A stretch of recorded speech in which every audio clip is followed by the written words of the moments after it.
사랑하고 존경하는 국민 여러분, 문희상 국회의장과 선후배 동료 의원 여러분, 더불어민주당 최은열 의원입니다.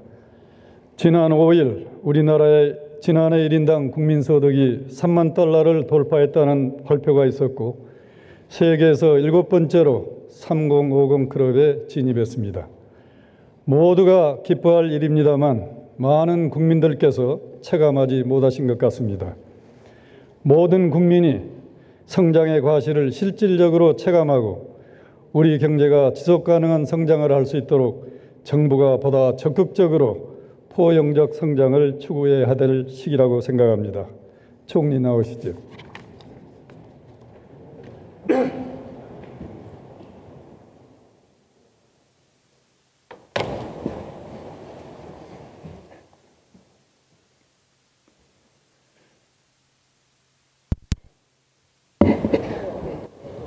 연일 고생이 많으십니다. 감사합니다. 을 보좌하여 국정감사라고 계시는 총리께서 오늘 우리 경제 상황을 어떻게 평가하고 계십니까? 네, 우선 성과와 가능성도 있고 만만치 않은 과제도 직면하고 있다고 생각합니다. 성과와 가능성이라고 말씀드릴 수 있는 것은 국가 신용 등급이 사상 최고로 올라갔고요. 외환 보유액이 사상 최다로 올라갔습니다. 국가 부도 위험 지수는 글로벌 금융위기 이후 가장 낮게 개선됐습니다. 성장률은 OECD 상위에 속하는 편입니다. 그럼에도 불구하고 양극화와 고금리의 문제가 있고 또 경제에서는 제조업의 경쟁력을 어떻게 빨리 회복할 것인가, 서비스업을 우리 수준에 맞게 어떻게 빨리 고도화할 것인가, 신산업을 얼마나 빨리 활성화시킬 것인가 하는 등등의 많은 과제가 있다고 생각합니다. 그런 가운데서도 어려움을 겪고 계시는 많은 국민들이 계시잖아요. 그분들께 총리로서 한 말씀 하시죠. 네, 늘 가슴이 아픕니다. 저희들의 정책의 목표랄까 하는 것은 포용국가라는 용어에 포함되어 있는 것처럼 국민들께서 고통받지 않게 사시게 해드리는 것이 목표인데 현실에서는 고통을 받고 계시는 국민들이 꽤 계십니다. 그분들 생각할 때마다 깊은 책임을 느끼고 몹시 가슴이 아픕니다. 죄송하게 생각합니다. 오늘 말씀하셨습니다. 요약을 해주시겠습니까? 네, 국민 전체로 보면 양극화, 고령화를 어떻게 대처할 것인가. 본다면 제조 경영 약화, 서비스업의 부진, 지체 이 세 가지를 어떻게 돌파할 것인가, 이것이 과제라고 생각합니다. 거기에 덧붙여서 우리가 예상하지 못했던 미중 무역 마찰이 우리의 경제에 큰 부담을 주고 있는 것도 사실인 것 같습니다. 네네, 대외 요인이 굉장히 큰 리스크가 되고 있다고 생각합니다. 몇몇 경제 정책에서 순수의 시장이 소화할 수 없는 정책으로 인한 후유증이 원인을 있다고 어떻게 생각하십니까? 네, 인정합니다. 설령 순수한 취지에서 시작했더라고 하더라도 시장에서 그 정책이 어떻게 받아들여질 것인가, 현장에서 바로 그러한 정책 때문에 선의의 피해를 당하는 국민도 계실 수 있다는 것까지를 감안하면서 정책이 훨씬 더 정교하고 세밀해져야겠다 하는 반성을 하고 있습니다. 후보가 공약한 최저임금 인상의 문제도 지역별, 업종별 차별적으로 좀 보완하시고 근로시간 단축도 산업 특성을 살려서 탄력 근무를 좀 보다 전향적으로 확대하고 연소득 1억 5천만 원 이상의 전문직 고임금 근로자들에게는 예외로 인정하는 유연성을 좀 발휘한다면 훨씬 부작용 없이 정착할 수 있지 않을까 생각하는데 지금이라도 보완할 생각은 없으신가요? 네, 그 최저임금에 관해서는 그 결정 구조를 개편해야겠다 하는 생각을 가지고 그 개편안을 국회에도 제안을 했습니다. 그것만 가지고는 안 될 것 같습니다. 됩니다. 그리고 차등 말씀 주셨는데 1988년 최저임금제 도입 이후 31년 동안 성공하지 못한, 실현하지 못한 제도입니다. 굉장히 막상 하려고 보면 많은 과제가 있고 그래서요. 당장 차등화한다면 아마도 내리기보다는 올리는 쪽으로 가지 않겠습니까? 어느 분야인가. 그것이 감당 가능할 것인가의 문제도 있습니다. 달력 근로자는 경산호위에서 최종 합의를 이루지는 못했지만 이른바 노사정 합의는 이루어진 셈이니까요. 그것을 바탕으로 입법화를 서두르면 될 것이고 그 다음에 말씀하신 선택근로제라든가 하는 문제는 좀 논의의 시간이 약간 더 필요하다 이 말씀을 드리겠습니다. 변호사라든지 공인회계사처럼 고연봉의 전문직 근로자들이 굳이 52시간을 지켜야 할까 이런 문제는 전체적으로 검토해 주셨으면 합니다. 네, 그 문제도 노동계가 예민하게 바라보고 있어서요. 조금 더 논의의 시간이 필요하다 이 말씀을 드리겠습니다. 일부에서 제기하는 공급 위주의 과거 성장 정책으로 해기는 우리 경제에 더 큰 문제를 야기할 수 있지만 아무리 좋은 정책도 시장을 이길 수 없다는 자세로 정책의 유연성을 좀 발휘해 주셨으면 합니다. 네. 시장의 실패가 예상될 때 정부의 개입은 필요합니다만 시장의 수용성이 뒷받침되지 않은 정책 또한 실패로 귀결된다는 점을 정책당국이 인식해 주셨으면 합니다. 네, 깊게 유념하겠습니다. 일부 언론 보도에 의하면 우리의 외교안보 라인이 백악관 외교안보 라인과 소통이 잘 안 된다고 하는데 실상은 어떠신가요? 네, 그러지 않아도 어제 야당 의원님으로부터 구체적인 이름까지 대시면서 의원님께서 구체적인 이름까지 거론하시면서 누구는 통화도 안 된다. 전화해도 전화를 받지 않는다는 말씀이 있으셨습니다. 제가 사실관계를 확인하겠다고 답변을 드렸는데요. 확인해 본 결과 어제도 통화를 했고 일주일에 한두 번씩은 통화하고 있다. 이렇게 파악을 했습니다. 네, 수고하셨습니다. 감사합니다. 들어가시죠. 공정거래위원장 나오시죠.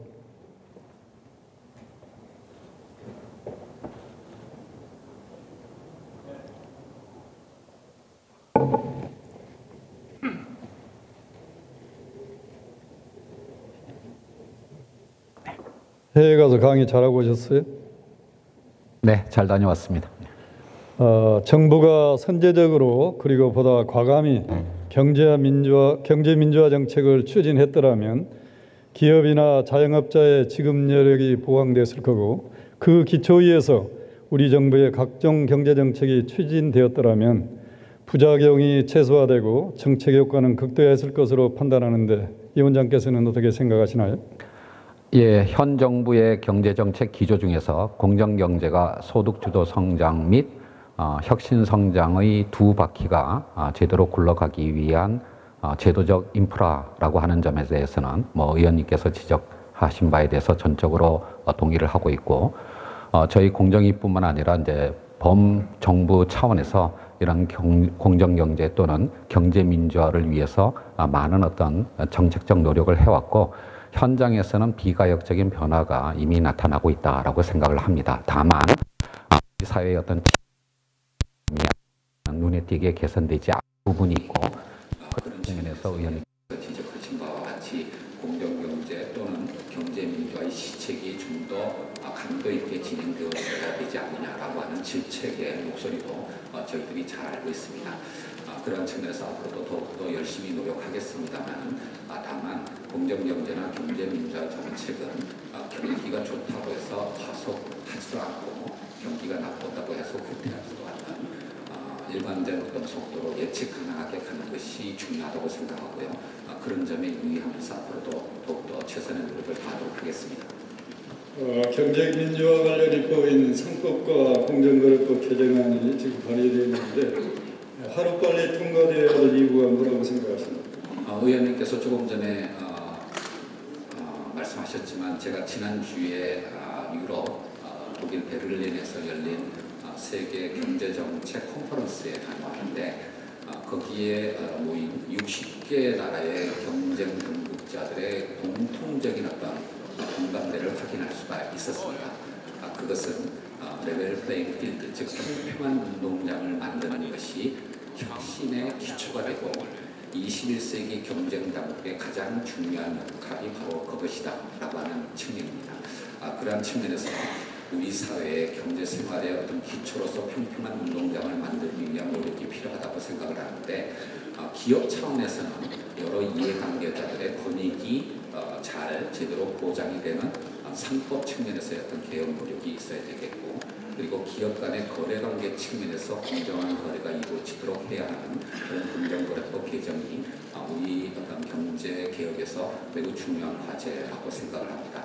다만 이러한 상법이나 공정거래법 개정이 또 기업 경영에 또 지나치게 부담을 주는 그런 어떤 너무 빠른 속도로 가는 것도 문제가 있기 때문에 정부가 내놓은 여러 가지 안에 대해서 재개나 또는 어떤 학계의 의견을 경청을 하면서 합리적인 어떤 방향으로 개정될 수 있도록 저희들이 최선의 준비를 하고 있습니다.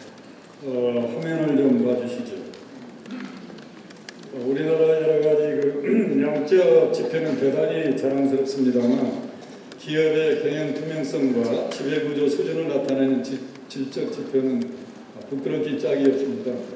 137개국 중에서 기업 경영윤리의 수준 92, 회계감사 수준 63위, 이사회가 제대로 작동되고 있느냐 109위, 투자자 보호는 잘 되고 있느냐 99위. 창피한 수준이잖아요. 예.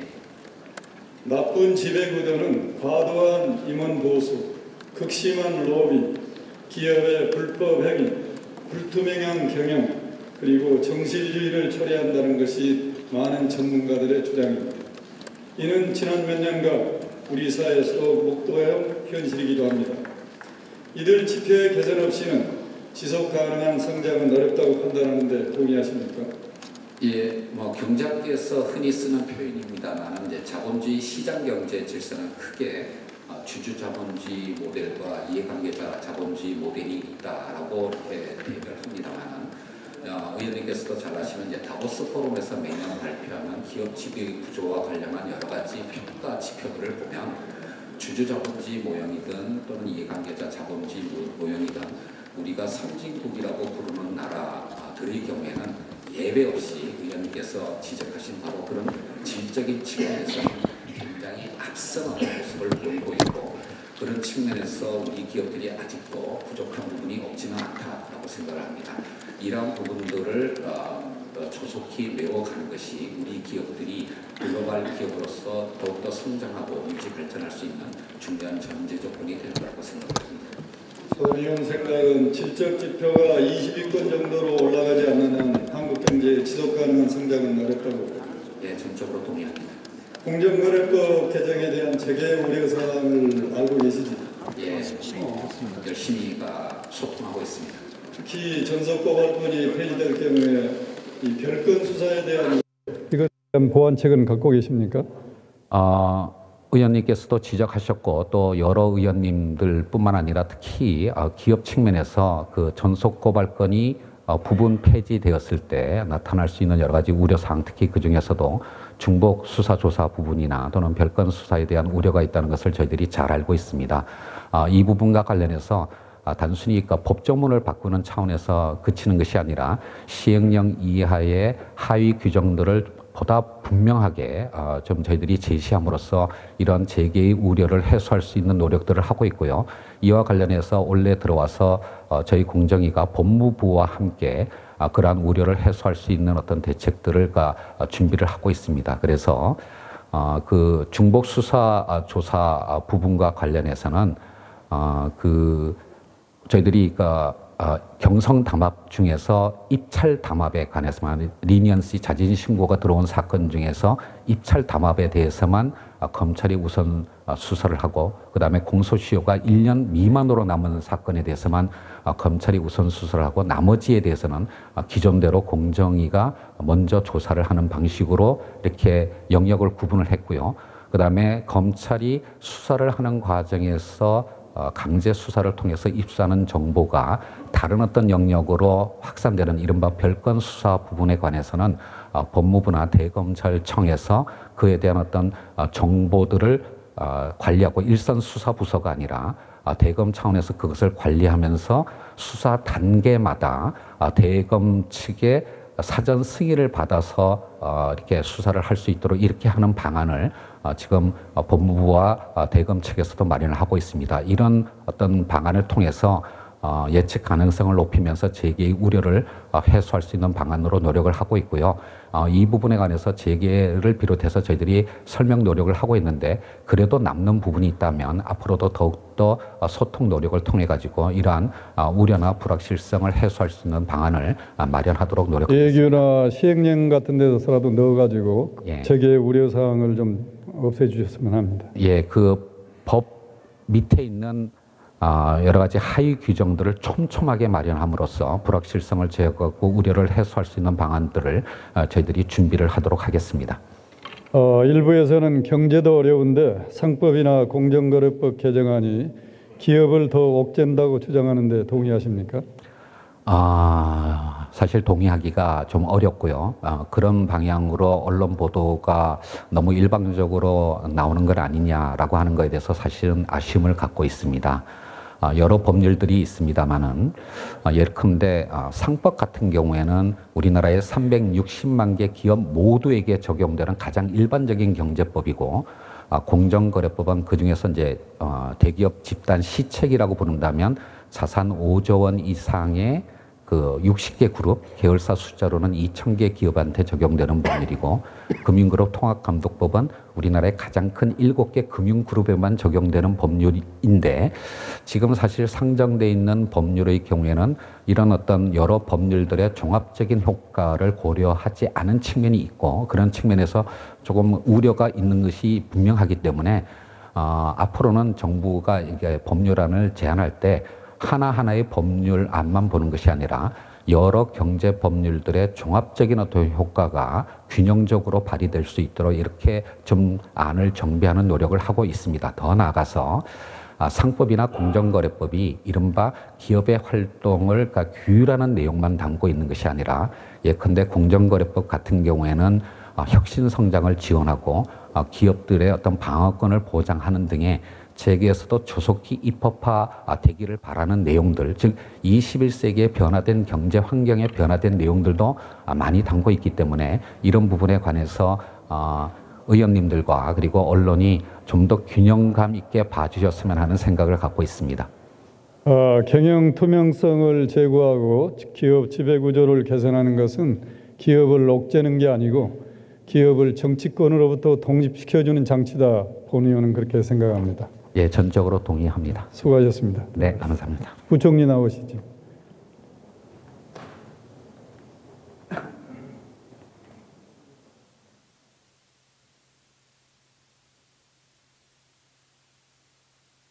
노동의 패러다임이 바뀌고 있습니다. 4차 산업혁명의 물결과 세계 시장의 경쟁 환경 변화로 기존의 일자리가 빠르게 사라지고 있습니다. 이제 20세기 방식의 노동정책은 더 이상 통하지가 않습니다. 과감한 노동개혁이 절실히 필요합니다. 국내 기업 중에서 해외 경쟁 기업과 비교해서 생산성은 낮은데 절대 임금은 오히려 더 높은 기업들이 상당히 많습니다. 이들 기업들이 장기적으로 생존이 가능하다고 생각하십니까? 예, 사실 기업 경쟁력을 결정하는 요인으로서 임금이 유일한 요소는 아닙니다만 제가 보기에도 경쟁력을 갖춘 기업만이 장기적으로 살아남을 수 있을 거로 생각이 됩니다. 우리 경제 회복을 위해서도 경쟁력 없는 기업의 구조조정은 반드시 필요합니다. 그런데 우리 사회는 기업의 구조조정이라고 하면 인력 구조조정만을 생각합니다. 지금 필요한 것은 일자리입니다. 사회 구성원들이 고통을 분담하여 적정 수준까지 임금을 조정하여 실업을 최소화하는 임금 구조조정이 필요하다고 생각합니다. 광주형 일자리가 대표적 사례라고 봅니다. 한계 기업의 경쟁력 회복을 위해 사후적 인력 구조조정보다 선제적 임금 구조조정이 필요할 것으로 판단되는데 부총리께서는 어떻게 생각하십니까? 예, 의원님 지적하신 대로 사실은 인력 구조조정 단계까지 가기 전에 기업이 노사 간의 상생에 의해서 다른 경쟁력 회복 조치를 강구할 수 있다면 저는 그것이 가장 최선의 방법이라고 생각을 합니다. 다만 한계 기업의 그 상황에 따라서 조금 다른 측면이 있기 때문에 뭐 일률적으로 말씀을 드릴 수는 없겠지만 그렇게 말씀을 드릴 수 있겠습니다. 정부가 주도적으로 하실 수 있는데 한계가 있겠습니다만 그런 분위기를 좀 조성해 주셨으면 합니다. 예. 비정규직 문제도 우리가 풀어야 될 과제입니다. 비정규직 문제를 해결해야 사회 양극화와 만성적인 수요 부진 문제 역시 해결할 수 있다고 판단되는데 동의하십니까? 예, 의원님 말씀에 동의합니다. 사실 우리 경제가 장기 안정적으로 성장을 이뤄나가기 위해서는 이 정규직과 비정규직의 격차 완화가 굉장히 시급한 과제라고 생각을 합니다. 부총리께서 기업의 CEO라면 정규직과 비정규직 중 어떤 고용 방식을 택하시겠습니까? 일단 그냥 솔직하게 얘기하시죠. 기업 입장에서는 아무래도 그 맞는 직무의 성격하고 들어가는 투입 비용을 감안해서 결정하지 않을까 생각이 됩니다. 정규직, 비정규직 한번 선택해 보시라고. 제가 회사의 사장이라면 지금 현재 우리 상태에서는 비정규직을 선호할 겁니다. 그럼 부총리가 구직자라면 어느 일자리를 원하시겠습니까? 당연히 정규직을 원할 것 같습니다. 이게 바로 우리의 현실입니다. 예, 본 의원은 비정규직 문제를 근본적으로 해결할 수 있는 동일노동 공정임금 체계를 제안하고자 합니다. 화면을 한번 봐주시죠. 직무 분석이 철저하게 되어 있다면 동일한 노동에 대해서 정규직과 비정규직 중 누구의 월급이 더 많아야 되겠습니까? 제가 의원님 질문 취지를 감안한다면 비정규직이 아무래도 고용 불안이라든가 프렌즈 베네핏 측면에서 굉장히 열악하기 때문에 비정규직에게 더 조이되지 않는가 하는 취지로 저는 이해를 합니다. 당연히 그렇게 되는 것이 정상입니다. 이것이 바로 하이 리스크 하이 리턴 이론입니다. 이렇게만 되면 비정규직 고용에 대한 무조건적인 유리함이 사라지고 사용자가 무한정 비정규직을 늘리지는 않을 겁니다. 반면에 근로자와 구직자는 본인의 처지에 따라서 정규직과 비정규직 중에서 선택할 겁니다. 그러겠죠? 예. 기간제법 등의 사례처럼 일률적으로 비정규직을 정규직화하는 것보다 동일노동 공정임금 체계를 도입하는 것이 보다 효과적인 정책 수단이라고 판단되는데 어떻게 생각하십니까? 의원님 지금 동일 임금에 대한 공정 임금 말씀을 주셨는데요. 사실 저희 경제 현실상 동일 임금에 대한 동일 노동에 대한 동일 임금도 완벽하게 정착이 안 돼 있는 상황이기 때문에 의원님 말씀 주신 내용이 현실적으로 당시 정착하기가 쉽지 않을 거는 같습니다. 전반적으로 일단 동일 임금에 대해서 동일 노동에 대한 동일 임금 원칙을 정착시켜 나가면서 검토가 돼야 되지 않을까 싶습니다. 그렇게 소극적으로 생각하지 마시고 북구에서는 이런 임금 체계가 지금 정착되어 가고 있고 우리나라에서도 증권 쪽에서는 이미 이런 걸 시행을 하고 있습니다. 급변하는 노동 환경에 대응하기 위해서는 발상의 전환이 필요합니다. 임금 구조 조정과 공정임금 체계를 전향적으로 검토해 주셨으면 합니다. 그렇게 해주시겠습니까? 예, 검토해 보겠습니다. 우리 홍 부총리 계실 때 정책되도록 노력을 한번 해주십시오. 규제개혁이 지지부진한 사이 기업들은 발목 잡는 규제를 피해 해외에서 대규모 신사업을 단행하고 있습니다. 지난해 9월 네이버는 일본 자회사 라인에 7,500억 원을 투자하고 카카오는 일본에 블록체인 회사를 설립했습니다. 왜 국내 최대 인터넷 기업들이 해외에서 이렇게 투자한다고 생각하십니까? 의원님 제가 개별 기업의 해외 투자에 대해서 이렇게 언급하는 것은 적절하지 않습니다만은 전반적으로 규제 때문에 해외로 나간다는 얘기를 많이 듣고 있습니다. 우리 규제 개혁이 만족스럽지 못할 때 세계 각국은 규제 완화를 통해 기업을 유치하려 앞다투어 경쟁하고 있습니다. 우리나라는 이미 선진국형 경제인데 일부 시민단체 정치권은 아직도 개발도상국 시대의 건별 규제를 주장하고 여기에 징벌적 손해배상을 요구하기 때문에 기업이 수용하기 어렵습니다. 선진국형 규제는 해서는 안 될 사항만 명시하고 다 푸는 포괄적 규제를 도입하되 징벌적 손해배상을 요구합니다. 우리도 규제 마인드를 근본적으로 바꾸어 선진국처럼 원칙 중심 규제, 포괄주의 규제를 채택하되 어길 경우 강한 징벌적 손해배상을 요구하는 체계로 바꿔야 할 것입니다. 수고하셨습니다.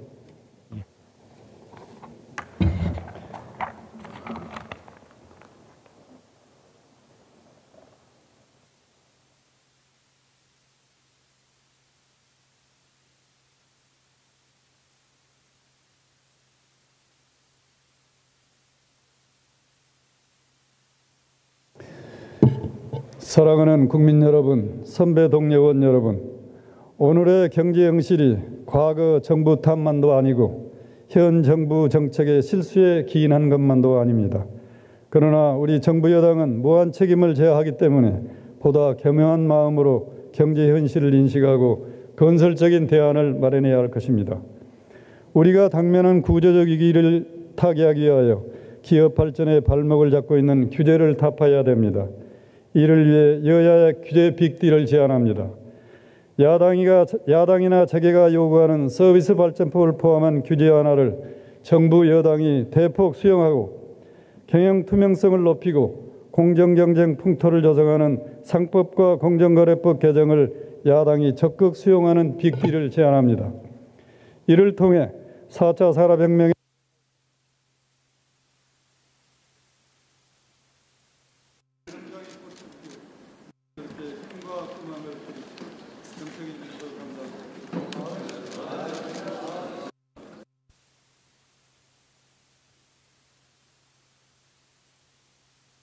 최은현 의원 수고하셨습니다.